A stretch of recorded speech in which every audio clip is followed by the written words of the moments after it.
Welcome to the heart of Old Dhaka.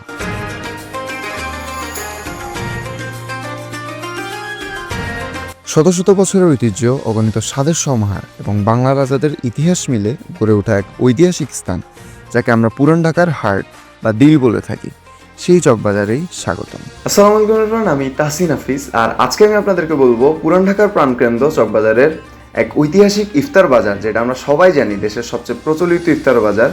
এই ইফতার বাজারের পিছনকার এক ঐতিহাসিক ইতিহাস। তবে চলুন ভিডিওটি শুরু করা যাক। থেকে প্রায় 400 বছর আগে অর্থাৎ 1602 সালে ছিল মোগলদের শাসনামল এবং তখন ছিল নবাব সুবাদার ইসলাম খানের শাসনকাল। সে সময় তৈরি করা হয়েছিল এই ঐতিহাসিক ইফতার বাজার। বাজারটি তৈরি হওয়ার পিছনে মূল অংশ ছিল মুঘল নবাবকে, কারণ তারা খেতে পছন্দ করত সুস্বাদু খাবার। আর এখানে তখন খাবারের অনেক বেশি কদর ছিল, ফলে ধীরে ধীরে গড়ে উঠতে থাকে এই বাজার। পরবর্তীতে 1702 সালে মুর্শিদ কুলি খাঁ চকবাজারকে আধুনিক বাজারে রূপান্তর করেন এবং এখানে চলতে শুরু করে এই বাজার।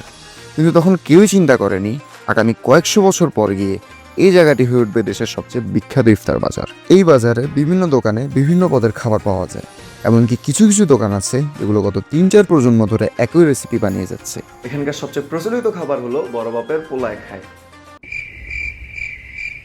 জানি নামটা শুনতে খুব অদ্ভুত লাগতে পারে, কিন্তু এই খাবার খেতেই অনেক দূর দূরান্ত থেকে অনেক মানুষ এখানে আসে। আর শুধু এই খাবারে শেষ না, শাহী হালিম, মোগল কাবাব, মোগলাই পরোটা এবং বোরহানির মতো শাহী খাবারগুলো এখানে অনেক বেশি বিখ্যাত। যদিও অনেকেই বলে থাকেন নাম অনুযায়ী খাবারের মান একদমই মিলে না।